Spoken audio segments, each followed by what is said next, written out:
ደማቆች ክብር ቀለም ሰላማዊት ውቢት ዓለም እንደ ስሟ ውብ ከተማ ምስጢራዊት ክብር ሸማ አዲስ አበባ አዲስ አበባ አዲስ አበባ አዲስ አበባ። ይሄ የውይይት መድረክ ዋናው ዓላማው መንግስታችን ህዝቡን እያዳመጠ ከህዝብ ጋራ እየመከረ መስራት ባህሪው ስለሆነ ብቻችንን አቀደን የምንተገብረው ምንም ነገር የለም። ሁልጊዜ ከህዝባችን ጋራ በእቅዳችን ላይ እንወያያለን፣ ባገኘነው ውጤትም ላይ እንወያያለን፣ በሚቀሩን ጉዳዮችም ላይ እንወያያለን። ህዝባችን በተሰራለት ውጤት ባገኘበት ስኬት ባገኘበት የኔ ነው ብሎ ጨብጦ እንዲይዘውና የበለጠ ለማስፋት እንዲተጋ እንዲሁም ቀሪ ያልተሰሩ ስራዎችን ትኩረት እንድንሰጥበት እቅዶቻችንን ትልሞቻችንን እንዲያዳብር ቅድሚያ መስጠት የሚገባን ጉዳዮች ላይ ከህዝቡ ጋራ ተግባቦትን መፍጠር እንድንችል ለማስቻል ያዘጋጀነው መድረክ ነው። አሁንም ጥያቄዎቻችሁን ለማዳመጥ አሁንም ቅሬታዎቻችሁን ለማዳመጥ አሁንም ቀጣይ ትኩረት ቢደረግበት የምትሉትን ለማዳመጥ ዝግጁ ነን። ተደማምጠን ውጤታማ የሆነ ጊዜ እንዲኖረን በጣም እምነት አለን።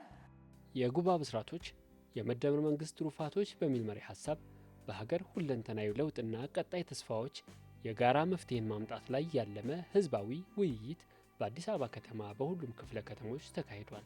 በውይይቱ መክፈቻ ህዝብን ባሳተፈ መልኩ እየተከናወኑ ያሉ የልማት ስራዎችና የመጡ ለውጦች ያጋጠሙ ተግዳሮቶች እንዲሁም በኢኮኖሚ በማህበራዊና ፖለቲካ የተከናወኑ ተግባራትና ቀጣይ አቅጣጫዎችን የተመለከተ ገለጻ ተደርጓል።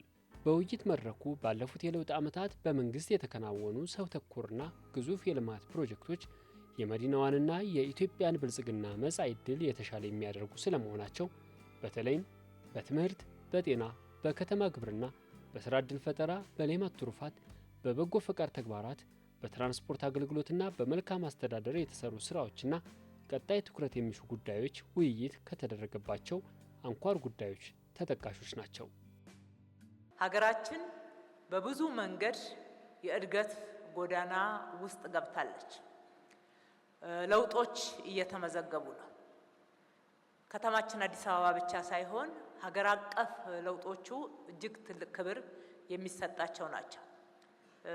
እነ ህዳሴ ግድብ እና አረንጓዴ አሻራ ብቻ ሳይሆኑ በተለይ በግብርና በኩል እየመጣ ያለው ለውጥ ስንዴን ከመለመን መውጣታችን፣ የአምራች ኢንዱስትሪዎቹ በዚህ ደረጃ መነቃቃት፣ በኢንዱስትሪ ተለውጧል ብለን ያነሳ ነው። በአምራች ኢንዱስትሪው በአዲስ አበባ ብቻ ሳይሆን አጠቃላይ በመላ ሀገራችን ላይ ያለው ትልቅ መነቃቃትና የፈጠረው የስራ ዕድል ጭምር በርካታ ወጣቶቻችን ሰርተው ራሳቸውን የሚለውጡ ለቤተሰቦቻቸውም ለሀገራቸውም አቅም መሆን የሚችሉበት እድል ተፈጥሯል። በማዕድን በሌማት ትሩፋት እነኚህ ወደ አዲስ አበባ የሚገቡ ምርቶች እየተመረተ ስላለ ነው። በዛ ብቻ ሳይሆን በቱሪዝም፣ በጤና፣ በትምህርት ሀገራችን ውስጥ ከፍተኛ እንቅስቃሴ አለ። እዚህ ውስጥ የህዝብ ተሳትፎ አለ። በብዙ መንገድ ኢትዮጵያ በመነቃቃት ላይ ትገኛለች። ኢትዮጵያ ፍላጎቶቿን የሚያሳኩ በዓለም ደረጃ ቀና የሚያደርጉ በርካታ ስራዎችን በመስራት ላይ ትገኛለች። ኢኮኖሚያችን ቀና እያለ ጠንካራ እየሆነ ለኮሮና የማይበገር፣ ለግጭት የማይበገር፣ ለተፈጥሮ የማይበገር፣ ለተለያዩ ችግሮች የማይበገር ከውጭና ከውስጥ ለሚቃጣ የጠላት ሽኩቻ የማይበገር ኢኮኖሚ እየተገነባ እየመጣ ነው ያለው። ለኑሮ የተመቸ ተወዳዳሪ ከተማ የመፍጠር ጉዳይ ታቅዶ እየተሰራ ነው ያለው። ለዚህ ነው እነዚህ ስሉጥ የምንላቸው ወይም ደግሞ ስማርት ከተማ ያስፈልጋል። ስማርት ሰርቪስ፣ ስማርት ኢኮኖሚ፣ ስማርት ትራንስፖርት፣ ስማርት የሆነ አገልግሎት ያስፈልገናል ተብሎ በቴክኖሎጂ የተደገፈ ልማት እንዲኖር እየተደረገ ነው ያለው። ከተማ ላይ ሰው ተኮር ድሃ ተኮር መሆን አለበት። ቤት የምናለማው ሁሉንም ያቀፈ መሆን አለበት። ባለሀብቱም እድል የሚያገኝበት፣ ድሃውም ትኩረት የሚያገኝበት እድል። የመሰረተ ልማት አቅርቦታችን ስታንዳርድ መሆን አለበት። የኛ አጀንዳ የጉባ ብስራቶችን ባስቀመጥነው ጊዜ ፈጽመን የኢትዮጵያን ማንሰራራት ማረጋገጥ ነው። የኛ አጀንዳ ዘላቂ የሆኑ ለትውልድ የሚተርፉ ስራዎችን ሰርቶ ማለፍ ነው። ኢትዮጵያ የወደፊት እጅግ በጣም ተስፋ ያላት ሀገር ነች። ኢትዮጵያ ዜጎቻችንን ገጠርም ከተማ ያለውን ዜጎቻችንን ኑሯቸውን ትርጉም ባለው ሁኔታ መቀየር የሚፈልግ መንግስት ነው ያለው። በዚህ ጊዜ ሳያመልጠን ሳይበላሽብን እናሳካለን። ሀገራችን ኢትዮጵያ ስር የሰደዱ የቆዩ ችግሮችን በመቅረፍና ወደ ብልጽግና ማማ ለመሻገር የሚያስችል ትክክለኛ አቅጣጫ ይዘን እየተጓዝን እንገኛለን። በዚህ ረገድ ላይ ሀገራችን በበርካታ ፈተናዎች ውስጥም ሆነን በርካታ ስኬቶች እየተመዘገቡ ይገኛሉ። ከተሞችን ለመለወጥ ወይም ደግሞ ትራንስፎርም ለማድረግ የህዝብ ሚና የነዋሪ ሚና አይተኬ ነው ማለት ነው። ከተማ የሚሰራው ለሰው ነው። ስራ ሁሉ የሚሰራው ለሰው ነው። የሰው ልጅ እንዲጠቀምበት ነው። ውጤት እንዲያመጣ ሰው እንዲጠቀም፣ ተጠቃሚ ሰውን የማያደርግ እስከሆነ ድረስ ውጤት ነው ተብሎ አይወሰድም። ስለዚህ ይሄን ለማድረግ ግን የከተማው ህዝብ የነዋሪው ሚና ምንም አይነት የሚተካው አካል የለውም። ለዛም ነው አዲስ አበባ ከተማ ተአምር የተባለውን እስከዛሬ በወረቀት ተጽፎ ለማስቀመጥ እንኳን ቦታ የጣጣላቸውን ስራዎች ዛሬ በተግባር መሬት ላይ ለማሳረፍ የቻለው የሚል እምነት አለኝ። የውይይቱ ተሳታፊዎች መንግስት የህዝብን የልብ ትርታ ለማድመጥ እስከታች ድረስ በመውረድ ሰላምን በማጽናት ልማትን በማፋጠን ስኬት መመዝገቡን አድንቀዋል። በተማሪዎች ምገባ ላይ የተጀመረው ስራ እንዲጠናከር መንግስት ከህዝብ ጋር በመቀራረብ የኢትዮጵያን ብልጽግና ለማረጋገጥ የጋራ ትብብር እንደሚያስፈልግ አጽንኦት ሰጥተዋል። ዛሬ ሀገራችን ኢትዮጵያ ያለችበትን እድገት ሳይ ዳግም እንደተወለድኩ እቆጥረዋለሁ። አዲስ አበባ ከተማ አስተዳደር ከልጅነት እስከ እውቀት ያሳለፍንበት፣ ያደግንበት፣ የተማርንበት፣ የኖርንበት ከተማ ነው። ትናንትናና ዛሬ ስናወዳድር እኔ አንዳንድ ጊዜ ተኝተን ስንነሳ የምናየው ለውጦች ራሱ በጣም ያስደምሙኛል። ስለዚህ አሁን ያለው ሁኔታና ዛሬ የትናንትና 5 ዓመት ወይ 4 ዓመት በፊት የነበሩ የከተማችን ገጽታዎች ከሌላው ዓለም ጋር ለማስተካከልና ለመብለጥ እየተሰራ ያለው ነገር በጣም የሚያስገርም ነው። ስለ ትምህርት እኔ ተናግሬ አልጠግብም። ወንድሞቼ ማበላው አጥቼ ስለሞቱብኝ ዛሬ ትምህርት ቤት ቁርስ፣ ምሳ ምንም የሌላቸው ልጆች በሰሃን ለማታ ለራታቸው ይወስዳሉ። ምገባ ማዕከላችን እሱ ላይ የሚመገቡ ድሃ እናቶች ብታዩ በጣም ሁል ጊዜ ነው የሚያስደስተው። ዛሬ ላይ እስኪ ወርደን ሁላችንንም መርካቶን እናያት። ህገወጥ ነጋዴዎች፣ ስግብግብ ነጋዴዎች ከሱቃቸው አውጥተው ያለደረሰኝ የሚሸጡትን መንግስት በወሰደው ቁርጠኝነት ዛሬ መርካቶ የለውጡ ተቋዳሽ ሆናለች። ስታንዳርዷን የጠበቀች መርካቶ እንደሆን ተደርጋለች። እኔ 40 ዓመት ተቀምጫለሁ አዲስ አበባ። አዲስ አበባን ምን እንደምትመስል እናውቃለን። አሁን ደግሞ ሶስተኛ የዲፕሎማቲክ ከተማ አገር ነች። ምን ያህል አድናቆት እንደተገኘ እናያለንና የተሰራውን ስራ አለማድነቅ ንፉግነት ነው የሚሆነው። እኔ ዛሬ በአረብ ሀገር 10 ዓመት ስኖር ምንም አልነበረኝ። ብታዩኝ እንኳን መኖር አይደለም የኔ ቤት በጣም የሚያሳዝን ቤተሰብ በጣም በጉስቁልና ውስጥ ዛሬ ግን ያ አይደለም በእኔ ህይወት ላይ ዛሬ እኔ ዳግም ነው የተወለድኩት። እኔ የሥራ እድል ተፈጥሮልኝ በእንጀራ መጋገሪያ ሼድ ከአቅመ ደካማ ሴቶች ተደራጅተን ዛሬ እንጀራ በመጋገር ልጆቻችንን በቀን 2 ጊዜ አይደለም 1 ጊዜ መመገብ ማንችለው ዛሬ ልጆቻችንን መመገብ ችለናል። በኮሪደር ልማት በሪቨር ፕሮጀክቱ በመልሶ ማልማቱ ማለት ነው ከተማችንን በልኩ እየገለጸ ያለ አመራሮቹ በተገቢው መልኩ እየሰሩበት ያለ ሁኔታ እንደሆነ እያየን እያበረታታንም አብረንም እየሰራንበት ያለ ጉዳይ ነው። ከማህበረሰቡ የሚነሱ ጥያቄዎችን ለቀጣይ ስራዎቻችን ዋና ግብአት ስለሆኑ በደንብ ኖት እንይዛለን፣ እናዳምጣቸዋለን የሚል ነው አንዱ።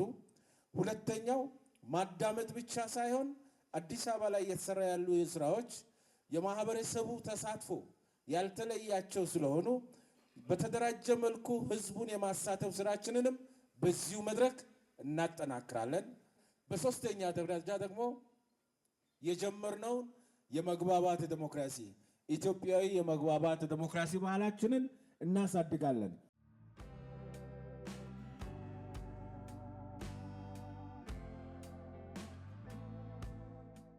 የውይይቱ ተሳታፊዎች እንደ ሀገር የኢኮኖሚ ሉዓላዊነትን ለማረጋገጥ የተጀመሩ ስራዎች ሊደገፉ የሚገባቸው መሆኑን ጠቁመው የመኖሪያ ቤት ግንባታን ማጠናከር፣ የስራ ዕድል ፈጠራን ማስፋፋትና የኑሮ ውድነትን ማረጋጋት፣ የመልካም አስተዳደርና አገልጋይነት ጥያቄ፣ የመሬት አስተዳደርና የአርሶ አደሮች ተጠቃሚነት እንዲሁም ሌሎች ቢስተካከሉ የተባሉ ጉዳዮች በተሳታፊዎች ተነስተዋል።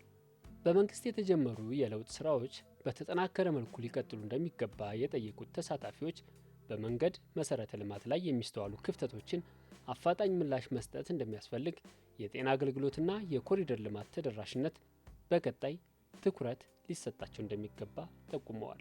ዛሬ ይሄ ሁሉ ልማት እየተለማ ይሄ ሁሉ ስራ እየተሰራ ይሄ ሁሉ ልፋት እየተደረገ በኑሮ ውድነቱ ግን መንግስትን ህዝብ እያማረረን ያለ ለምን? ብልጽግናችን ለምንድን ነው የሚማረረው? እንዲህ እየለፋ እንዲህ እየሰራ በአንዳንድ ተንኮለኞች በተለይ ደላላንም መቆጣጠር አቅቶ ዛሬ እኮ በንግዱ አካባቢ አይደለም እኮ ደላላ የሚሰራው ከእርሻ ቦታ እኮ ነው የሚሰራው። ሞባይል ለጥቅምም ለጉዳትም ይሆናል። በሞባይል እኮ ነው ከእርሻ ላይ እህሉ የሚስማማው። ኮካ መሳለሚያ የመንገድ ጉዳይ ነበረ። ይሄንን እናንተም መንገድ ስለያዛችሁት እባካችሁ ቢፈጠንልና ተጠቃሚ እንድንሆን ይላል። ከአውቶቡስ ተራ እስከ 18 ያለው በእቅድ ደረጃ የተያዙትንም አስቸኳይ ተሰርቶ ውጤታማ እንዲሆኑ ከዚሁ መጠየቅ እንፈልጋለን። 97 ኦር የ2005 ቤት ቆጣቢ 40/60 እና 20/80 የሚባሉ ስቲል ናው ተስፋ ሳይቆርጡ ይቆጥባሉና እነሱም ለወደፊት እንባቸው ብታብሱ ወጣቱ በራሱ አቅም ተፍጨርጭሮ የሚገነባው ቤት ቢመቻችለት እይታ ውስጥ ቢገባ። ምክንያቱም ኑሮ ይፈልጋል እኮ ትዳር ይፈልጋል፣ ይመሰርታል። አሁንም እናቱ ቤት ይኑር ተደራጅቶ ከሰራ በኋላም መልሶ ወደ ቤት ኪራይ ያደርገው ያን ነገር እይታ ውስጥ ቢገባ። ከአገልግሎት አሰጣጥ አንፃር አሁንም ማየት መቻል አለበት። ከተማ አስተዳደሩ አንዳንድ አካባቢ ማየት መቻል አለበት። በደንብ መዳሰስ መቻል አለበት። አገልግሎት አሰጣጥ አገልግሎት የሚሰጠው ሰው ልክ እንደዚህ አመራር ጎንበስ ቀና ብሎ ህዝብን የሚያዳምጥ ነው አንዳንዱ፣ ወይንስ ወንበሩን እንደው ገዝቶ ያገኘ የሚመስላቸውም ሰዎች ይኖራሉ። እዛ አካባቢ መልካም መልስ መመለስ ራሱ መልካምነት ነው። ህዝብ ለማገልገል የተቀመጠ አካል መልካም መልስ መመለስ ላይሰራለት ይችላል። ህገወጥ ነገር ይዞ ሊሄድ ይችላል። የምትመልስበትና የምታስተናግድበት ወይ ግን መልካም መሆን አለበት። አዲስ አበባ ላይ አብዛኛው ማህበረሰብ ወጣት ነው። የስራ ዕድል ፈጠራውን ሰፊ ብታረጉት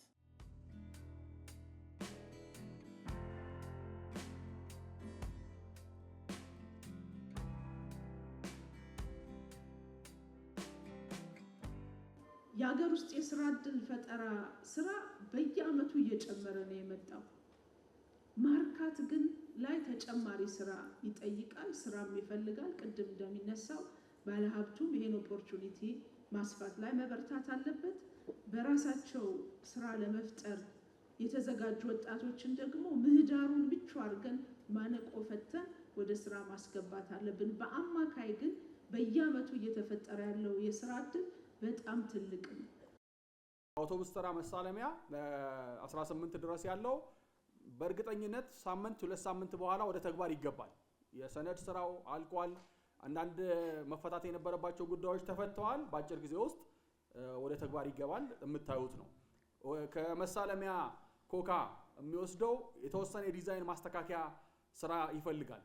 የዲዛይን ስራው ተጠናቆ ፈጥኖ የሚጠናቀቅበት ሁኔታ ይሰራል።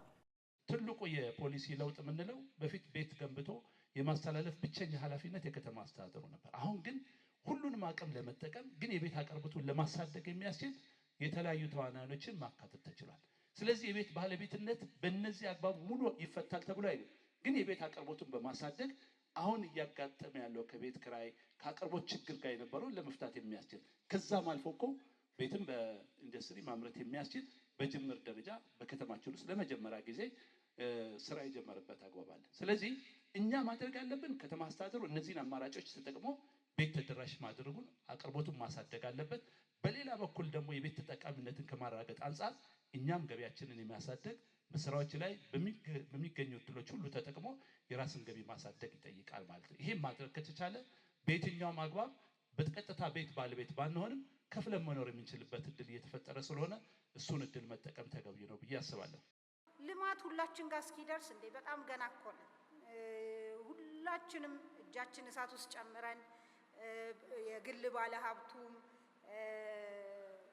ሌሎች የሚያግዙ ተቋማትም እያንዳንዱ ቤተሰብ ግለሰብም ከመንግስት ጋር ተባብሮ በጣም ብዙ የሰራነው ስራ አለ ብለን የምናነሳው ቢኖርም ገና ደግሞ ወደፊት ብዙ ስራ ይቀረናል። ስለዚህ የኑሮ ውድነት መዋቅራዊ ችግር ነው። በቅድም የተባሉ የዋጋ አላግባብ የሚያስወድዱ ምናምን ያልናቸው ከዛ ውስጥ ትንሽዬውን ሚና ነው የሚጫወቱት። ትልቁ ነገር ያለው ምርትና ምርታማነትን መጨመር ላይ ነው። ግብርና ማምረት፣ ኢንዱስትሪ አካባቢ ያሉ ያ ነው ትልቁ መፍትሄ ማለት ነው። ወገባችንን ጠበቅ አድርገን አስረን ምርትና ምርታማነትን መጨመር ስንችል፣ ገበያውን በምርት ማጥለቅለቅ ስንችል ነው ትልቁ መፍትሄ የሚመጣውና ስራ መስራት ይፈልጋል። ስራ እድል ፈጠራም እንደዛው በጣም የወጣት ሀገር ነን። ብዙ ወጣት ወደ ስራ ገበያ በየአመቱ ይቀላቀላል።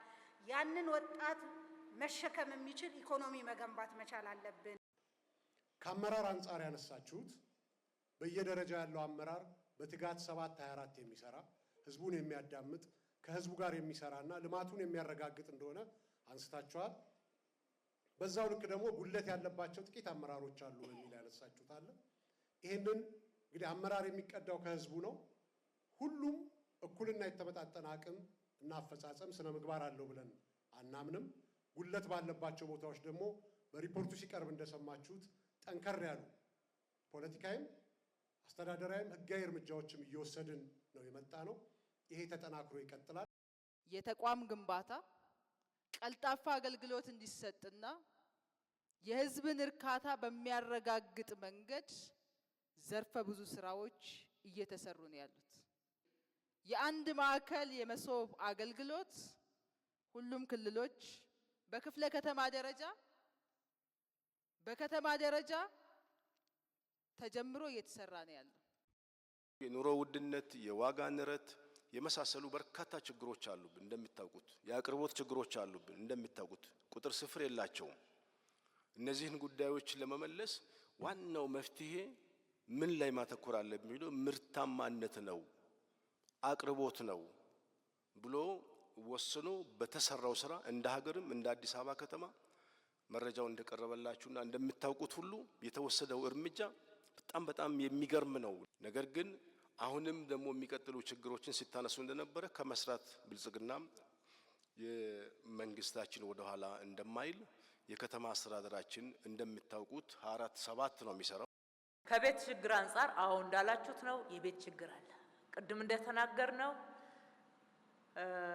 ለሁሉም ቤት መስጠት አንችልም። ማይሆን ነገር ቃል ገብተን አንሄድም። በዘንድሮ አመት በ2018 100,000 ቤቶች ጀምረናል። እንደ መንገድ እንደ ውሃ ትልቅ ካፒታል የመደምንለት የአዲስ አበባ ልማት የለም። እውነቱን ለመናገር ቅድሚያ የተሰጠው ኮሪደር እኛ አካባቢ አልደረሰም፣ እዚህ አካባቢ ብቻ ነው ትኩረት ያደረጋችሁት የሚል ነው። በቅድሚያ እንኳን በዚህ ደረጃ ኮሪደር የኔ ጥቅም ነው ጥቅሜን ነው የሚያስጠብቅልኝ ብሎ ህዝብ የሚጠይቀው ልማት ሆነ። ዋናው እሱ ነው። ከዛ ውጪ እንሰራለን፣ እንደርሳለን። ቅደም ተከተሉን ደግሞ ለመጠበቅ እናንተ ትንሽ ትዕግስት ታደርጉልናላችሁ ማለት ነው።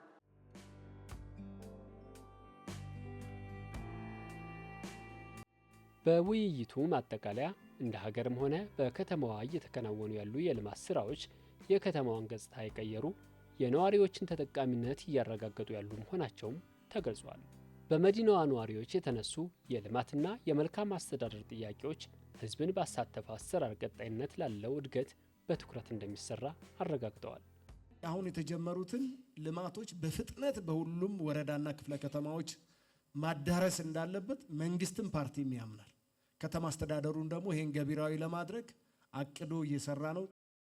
በህዝብና መንግስት መካከል ያለ መተማመንን ሊሸረሽሩ የሚፈልጉ አካላት በእነሱ የሚሰነዘሩ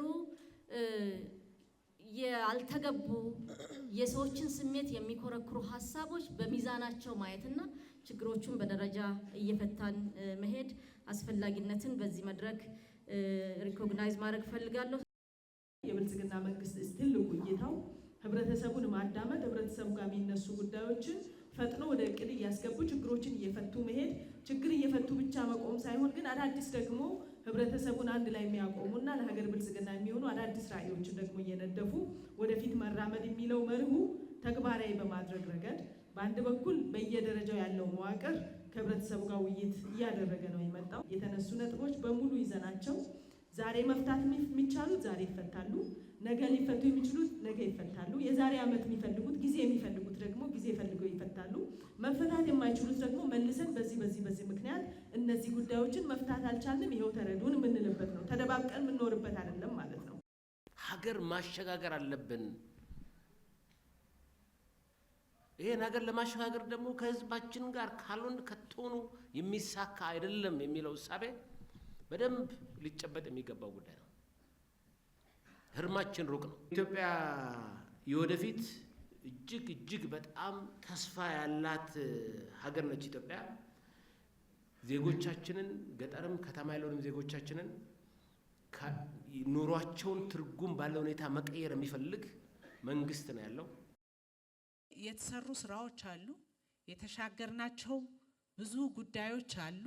ይሄንን በጋራ ተባብረን ስለሆነ ይሄንን ስራ አንደኛ ማስቀጠል የሚለውን ብትይዙልኝ፣ በኢኮኖሚም በማህበራዊም በፖለቲካውም ያመጣነውን ውጤት የማስቀጠል ኃላፊነት የሁላችንም ነው ብለን መያዝ። በጋራ ከቆምን ብዙ ነገር እንዳሳካን አይተናል። አሁንም በጋራ የምናሳካቸው ብዙ ጉዳዮች አሉ። ጥሩ የተጀመሩ ነገሮች፣ ጥሩ የተሳኩ ነገሮች ቢኖሩም መድረስ ከምንፈልግበት ከግባችን ከትልማችን አኳያ ሲታይ ገና ብዙ ነገር ይቀራል። ብዙ ትላልቅ የልማት ሀሳቦች፣ ውጥኖች አሉ። ይሄ ግብ ሊሳካ የሚችለው ከተባበርን፣ ከተጋገዝን፣ ከተደጋገፍን ነው።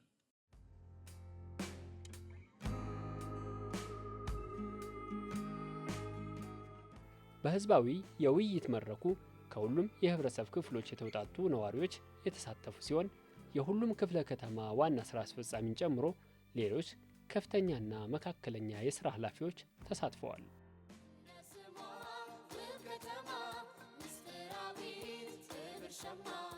አዲስ አበባ